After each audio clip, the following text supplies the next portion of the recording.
주말 오후에요. 누군가 당신에게 우리 가볍게 산책이나 할까? 이렇게 물었을 때, 나 이번 주 내내 너무 피곤했어. 그냥 소파에서 쉴래. 이렇게 대답해 본 적 아마 다들 있으실 겁니다. 네, 저도 사실 지난 주말에 똑같이 대답했거든요. 그렇죠. 아니, 근데 이상한 게요. 소파에 누워서 넷플릭스 보면서 명백히 푹 쉬었는데 이상하게 월요일 아침이면 몸이 더 무거워요. 이게 완전 미스테리잖아요. 맞아요. 정말 미스테리죠. 그래서 오늘 저희가 그 진짜 이유를 한번 파헤쳐 보려고 합니다. 이상무 작가의 글 운동, 체중 조절 그 너머라는 자료를 바탕으로요. 가짜 휴식이 부르는 피로의 굴레부터 우리 뇌의 물리적인 구조를 아예 바꿔버리는 숨겨진 의학적 비밀까지 운동이 우리 몸과 삶에 부리는 놀라운 마법들을 오늘 당신과 함께 깊이 탐구해 보려고 합니다. 겉보기에는 에너지를 비축하는 아주 달콤한 휴식 같잖아요. 근데 우리 몸속, 특히 근육이랑 혈관의 입장에서 보면요. 가만히 누워있는 그 행동이 오히려 에너지를 고갈시키는 치명적인 스위치를 켜는 거랑 똑같습니다. 잠깐만요. 에너지를 안 쓰고 가만히 누워 있는데 오히려 에너지가 고갈된다고요? 아니 상식적으로 스마트폰 배터리 충전기에 꽂아둔 것처럼 에너지가 쑥쑥 차올라야 되는 거 아닌가요? 그게 참 배신감이 드는 부분인데요. 우리 몸은 우리가 생각하는 것 이상으로 극도로 효율을 추구하는 시스템이거든요. 효율이요. 네, 생존을 위해서 에너지를 단일도 낭비하지 않게 설계되어 있어요. 그 핵심에 몸 구석구석에 산소랑 영양분을 실어 나르는 미세한 보급로, 그러니까 모세혈관이 있는데요. 네, 모세혈관 들어봤죠. 우리가 몸을 막 움직일 때는 이 모세혈관이 근육에 산소를 주려고 부지런히 열려 있어요. 근데 주말 내내 쉰다는 명목으로 소파에 누워서 근육을 안 쓰잖아요. 그럼 몸이 어떻게 반응하나요? 우리 몸이 딱 판단을 내립니다. 이 보급로는 더 이상 유지할 필요가 없군 하고요. 그래서 근육으로 가는 모세혈관의 수 자체를 서서히 줄여버려요. 와, 세상에. 저는 소파에 누워 있는 게 에너지를 아끼는 거라고 굳게 믿었는데 듣고 보니까 보급로 자체가 줄어들면 나중에 가벼운 움직임만 해도 쉽게 지칠 수밖에 없겠어요. 숨도 차고요. 그렇죠. 모세혈관이 줄었으니까 근육에 가는 산소가 턱없이 부족해지잖아요. 근데 산소가 없는 상태에서 움직이려고 하면 몸은 어떻게든 에너지를 만들어야 하니까 무산소 대사를 막 가동시킵니다. 무산소 대사면 그 젖산 나오는 거요? 맞습니다. 무산소 대사의 부산물로 젖산이라는 피로 물질이 몸에 대량으로 쏟아지는 거죠. 아하. 혈관은 줄었지 젖산은 쌓이지. 그러니까 몸은 천근만근 무거워지고 피곤하니까 또 눕고 이게 완전 완벽한 악순환의 굴레에 빠지는 거예요. 그렇다면 진짜 피로감이 극에 달했을 때 우리가 해야 할 진짜 휴식은 가만히 눕는 게 아니네요. 몸이 아무리 무거워도 일단 신발끈 묶고 밖으로 나가야 한다는 거군요. 네, 바로 그겁니다. 나가서 심박수를 높여야 막혀있던 그 보급로가 다시 뻥 뚫리면서 산소도 들어가고 피로물질도 씻겨 나간다는 거잖아요. 피로 회복의 근본적인 메커니즘을 아주 정확하게 짚으셨습니다. 근데요, 우리가 이렇게 근육이랑 모세혈관을 유지해야 하는 게 단순히 주말 피로 풀려고 그러는 게 아니거든요. 더 큰 이유가 있나요? 그럼요. 장기적으로 보면 우리의 생존, 특히 노년기에 남의 도움 없이 독립적으로 사는 문제랑 직결되어 있습니다. 통계청 자료를 보면 진짜 뼈아픈 현실이 나오는데요. 어떤 수치길래요? 현재 우리나라 남성 기대 수명이 80세고요. 여성이 86세예요. 의학이 발달해서 진짜 길어졌죠. 엄청 길어졌죠. 100세 시대라고 하잖아요. 근데 질병이나 장애 없이 내 힘으로 온전히 살아가는 건강 수명은요. 남성이 70세, 여성이 74세에 불과합니다. 네, 잠깐만요. 그럼 차이가 대략 10년이네요. 남녀 모두 기대 수명하고 건강 수명 사이에 10년이라는 공백이 있다는 거잖아요. 맞습니다. 무려 10년이죠. 이게 생각보다 격차가 너무 큰데요. 결국 인생의 마지막 10년은 내 두 발로 못 걷고 누군가의 돌봄에 의존해서 침대에서 보내야 한다는 뜻이잖아요. 너무 무서운데요? 그러니까요. 그 10년의 공백을 스스로 메우지 못하면 인간으로서의 존엄성을 지키면서 살아가기가 어렵다는 게 무서운 지점이죠. 맞아요. 노년기까지 독립적으로 살려면 일상적인 움직임을 버텨낼 근육이 필수인데요. 이거랑 관련해서 일본에서 아주 흥미로운 관찰 연구가 있었습니다. 일본이 또 초고령 사회니까 이런 연구가 많겠네요. 어떤 내용이죠? 단순히 평지를 꾸준히 걷기만 한 노년층이랑 산이나 언덕처럼 오르막내리막이 있는 지형을 오르내린 노년층의 삶을 비교해 본 거예요. 걷기 운동은 다 좋은 거 아닌가요? 평지랑 오르막이 그렇게 극단적으로 차이가 나나요? 네, 결과 차이가 기대 이상이었습니다. 물론 평지를 걷는 것도 아예 안 걷는 것보다는 돌봄이 필요한 시기를 확실히 늦춰줬어요. 그렇죠. 안 하는 것보단 낫죠. 근데 생애 마지막 순간까지 다른 사람 도움 거의 안 받고 완벽하게 독립적으로 생활한 분들은 대부분 이 오르락 내리락하는 운동을 일상화한 그룹이었습니다. 이유가 뭘까요? 평지를 걸을 때는 주로 쓰던 특정 근육만 반복해서 쓰거든요. 근데 오르막을 확 차고 오르거나 내리막에서 체중을 버티면서 내려올 때는 평소에 안 쓰던 허벅지 뒷근육, 엉덩이, 코어 이런 전신의 다양한 근육을 강도 높게 다 끌어다 써야 하니까요. 듣고 보니까 알겠네요. 단순히 오늘 만보 걸었다 이게 중요한 게 아니라 일상에서 잠자고 있는 다양한 근육들을 강제로 깨워서 노년의 방어막으로 만들어야 한다는 거군요. 정확합니다. 와, 신체적 독립성이라는 말이 묵직하게 다가옵니다. 근데요, 이렇게 내 두 발로 꼿꼿하게 설 수 있다는 게 단지 물리적인 문제로만 끝나지는 않을 것 같거든요. 몸이 당당해지면 우리의 내면이나 감정 상태에도 뭔가 변화가 올 것 같은데요. 아주 예리하신데요. 신체적 활력이 우리 마음의 근육을 어떻게 키우는지 보면 그 연결고리가 아주 명확합니다. 몸을 움직이는 행위가 우리의 내면이랑 사회적 태도를 근본적으로 바꿔놓거든요. 어떤 식으로요? 최근에 전 세대를 아우르는 심리 연구들을 다 종합해보면요. 걷기나 달리기 같은 유산소 운동은 물론이고 무거운 걸 드는 저항성 운동까지 전부 우울증을 획기적으로 개선하는 천연 항우울제 역할을 한다는 게 일관되게 증명되고 있습니다. 쿤이라는 학자의 연구에서도 잘 나타나고요. 운동하면 우울증 좋아진다는 건 사실 많이들 알잖아요. 근데 제가 자료에서 유독 눈에 띄었던 게 그 자신감 고치 부분이었어요. 청소년부터 노년층까지 세대를 불문하고 자신감을 높여준다는 연구들이 콜링스, 미알코비치 연구 이렇게 있더라고요. 네, 맞습니다. 아니, 청소년기야 체력 좋아지고 몸 좋아지면 친구들 사이에서 자신감 생기는 거 100번 이해가 가거든요. 근데 노년층까지 사회적 자신감이 상승한다는 건 이게 단순한 기분 전환을 넘어선 무언가가 있다는 뜻 아닐까요? 노년층의 자신감이 어떻게 사회적 태도로 이어지는지 진짜 궁금해요. 그게 아주 재밌는 포인트인데요. 운동을 꾸준히 한 사람은 매일 거울을 보거나 일상을 살면서 자기 몸이 변하는 걸 시각적으로, 감각적으로 체감하게 됩니다. 내 몸이 좋아졌네, 이렇게요. 네, 굽어있던 어깨가 펴지고 척추가 꿋꿋하게 서고 걸음걸이에 힘이 탁 실리잖아요. 이렇게 확장된 신체 자세가 우리 뇌의 신경계에 엄청나게 강력한 신호를 보냅니다. 어떤 신호요? 나는 지금 안전하고 내 상황을 통제할 수 있다. 이런 신호요. 자세가 당당하고 에너지가 넘치면 자연스럽게 다른 사람을 대할 때 위축되지 않거든요. 자기 의견도 아주 명확하게 표현하게 되고요. 결국 신체의 당당함이 사회적 관계의 질을 높이는 엄청난 도구가 되는 거죠. 단순히 기분 좋아지는 수준이 아니라 사회라는 무대에서 나를 표현하는 방식 자체를 아예 바꿔버리는 거군요.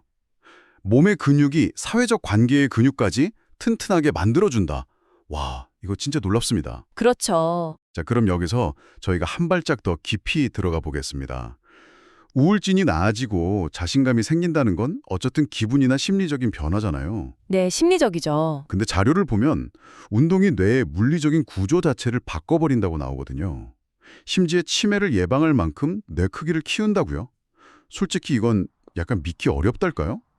아니, 일주일에 고작 며칠 걷는다고 노화로 쪼그라드는 뇌를 막을 수 있을까? 그런 의문이 들거든요. 당연히 그런 의심이 들 수 있죠. 그래서 그 의구심을 단번에 날려줄 아주 재밌는 무작위 대조 임상실험 하나를 소개해 드릴게요. 피츠버그 대학교 에릭슨 연구팀에서 한 건데요. 네, 어떤 실험인가요? 치매가 없는 55세에서 80세 사이의 건강한 노년층 120명을 대상으로 1년 동안 추적 관찰을 했습니다. 사람들을 무작위로 두 그룹으로 나눴어요. 어떻게 나눴죠? 한 그룹은 가벼운 근력 운동이랑 스트레칭만 하게 했고요. 다른 한 그룹은 일주일에 딱 3일씩 중간 강도로 걷기, 그러니까 유산소 운동을 시켰습니다. 그리고 1년 뒤에 이분들 뇌를 MRI로 쫙 찍어본 거죠. 오, 스트레칭만 한 그룹이랑 걷기 운동 한 그룹, 뇌 변화가 어느 정도로 갈렸나요? 수치가 있나요? 네, 엄청 극명하게 갈렸는데요. 일반적인 노화 과정을 겪은 스트레칭 그룹은 1년 사이에 좌우 해마의 부피가 약 1.4% 정도 감소했습니다. 1.4% 줄었군요. 해마면 그 기억력 담당하는 곳이죠. 맞습니다. 우리의 기억, 학습, 공간지각력을 담당하는 뇌의 핵심 기관이죠. 원래 나이가 들면 매년 1에서 2%씩 부피가 줄어드는 게 아주 자연스러운 현상이에요. 어쩔 수 없는 노화네요. 그런데요, 일주일에 3일씩 꾸준히 걸었던 유산소 운동 그룹은요, 이 감소를 멈춘 건 기본이고요, 좌우 해마 부피가 평균 2%가량 증가하는 진짜 놀라운 결과를 보여줬습니다. 잠깐만요.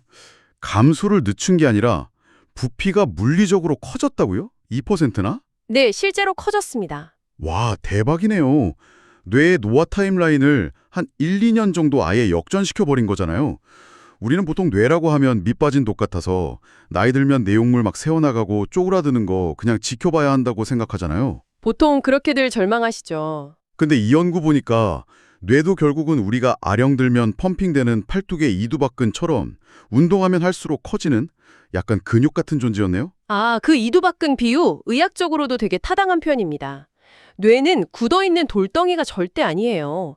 외부 자극이나 환경에 따라서 끊임없이 자기 구조를 재조직하는 찰흙 같은 존재거든요. 아, 찰흙? 의학 용어로는 뇌 가소성이라고 부릅니다. 이 실험에서 물리적으로 해마가 커진 분들은 실제로 공간 기억력 테스트를 해봤더니 점수도 훨씬 높게 나왔어요. 아, 크기만 커진 게 아니라 성능도 좋아진 거군요. 그렇죠. 뇌의 구조적인 확장이 실질적인 인지 기능 향상으로 바로 이어진 겁니다. 다른 수많은 후속 연구들에서도 운동이 뇌를 젊게 한다는 이 결과가 아주 일관되게 지지되고 있어요. 아니, 진짜 신기하네요. 그냥 다리로 땅을 딛고 걸었을 뿐인데 심장 튼튼해지고 다리 근육 붙는 건 직관적으로 이해가 빡 되잖아요. 네, 바로 느껴지죠. 근데 염증도 잡고 우울증도 날려버리고 심지어 방금 말씀하신 머릿속 해마 부피까지 키운다. 그 눈에 안 보이는 메커니즘의 정체가 도대체 뭔가요? 방금 질문하신 그 지점이요. 현대의학이 운동을 바라보는 시각을 완전히 뒤바꿔 놓은 패러다임의 전환점입니다.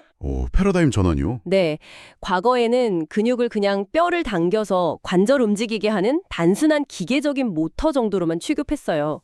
근데 최신 연구들을 보니까 근육이 수축하고 이완할 때 수십 가지의 강력한 화학 물질을 혈액 속으로 막 뿜어댄다는 사실을 밝혀낸 겁니다. 근육에서 화학물질을 나온다고요? 네, 근육이 단순한 모터가 아니라 우리 몸에서 가장 거대한 내분비 기관이라는 게 증명된 셈이죠. 이 물질들을 통틀어서 마이오카인이라고 부릅니다. 마이오카인. 근육 자체가 무슨 거대한 호르몬 공장 역할을 한다는 거네요.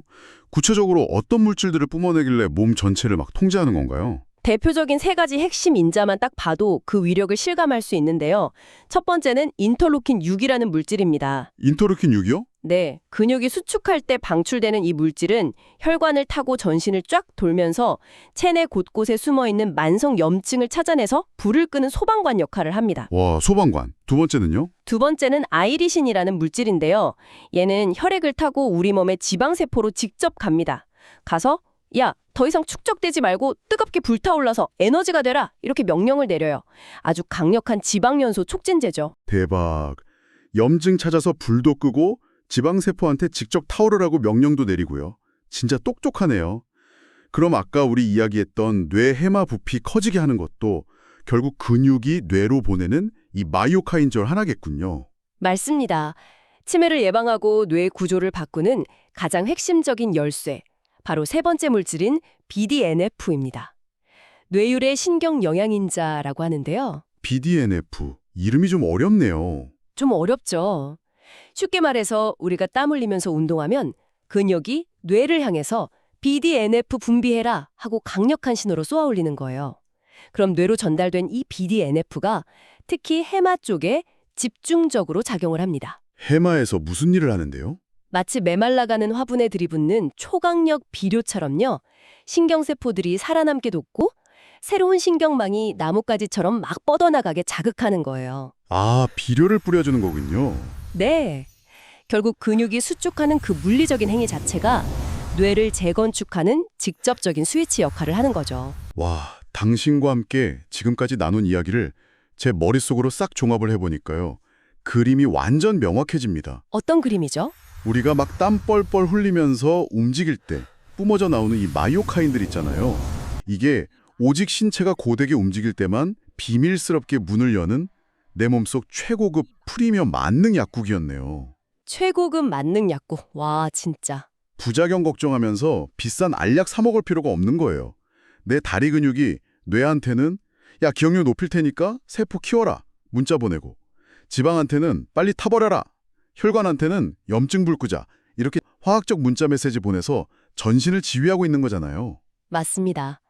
그 최고급 만능 약국이라는 비유가 운동의 의학적 가치를 진짜 제일 완벽하게 요약해 주는 것 같아요. 그런가요? 네. 지금 현대 제약산업이 치매 늦추고 부작용 없이 지방 태우고 만성염증 잡으려고 막 수백억 달러 투자해서 신약 개발하고 있잖아요. 엄청난 돈이 들어가죠. 네, 그 모든 효과를 한 번에, 그것도 내 몸에 완벽한 밸런스로 제공하는 약은 오직 우리 몸 스스로만 만들어낼 수 있어요.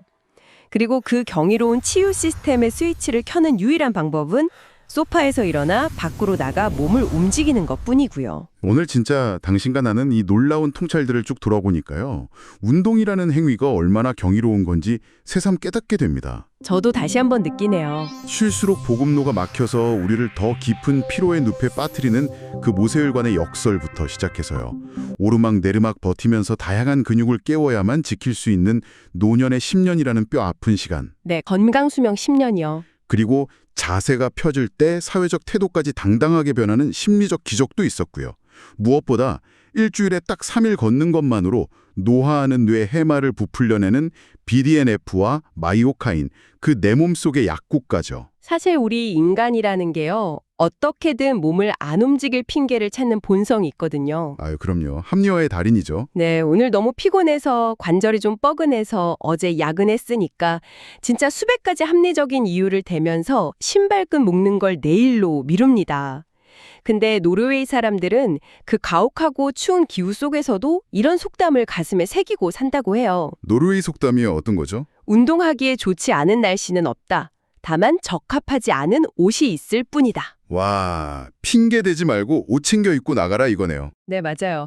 소파에 누워서 가짜 휴식이 주는 만성적인 피로에 영원히 시달릴 건지, 아니면 지금 당장 몸을 일으키는 일시적 수고로움을 견디고 내 삶과 뇌의 통제권을 딱 쥐어잡을 건지, 과학이 보여주는 해답은 이미 너무 명확합니다. 지금 당신의 근육은 어떤 상태인가요? 혹시 너무 오랫동안 단 한 통의 메시지도 보내지 않은 채 당신의 몸속 약국을 차갑게 닫아두고 침묵하게 내버려 둔 건 아닐까요? 오늘 하루 거창한 계획이 아니어도 좋습니다. 당장 동네의 작은 언덕이라도 좋으니 당신 몸속에 잠들어 있는 그 만능 약국 문을 활짝 열어보시기 바랍니다. 당신의 혈관과 뇌 그리고 삶 전체가 아주 놀라운 변화로 화답할 테니까요. 그럼 다음에도 배움을 즐기는 당신의 지적 호기심을 완벽하게 채워줄 새롭고 깊이 있는 분석으로 찾아오겠습니다. 계속해서 배움을 즐겨주세요.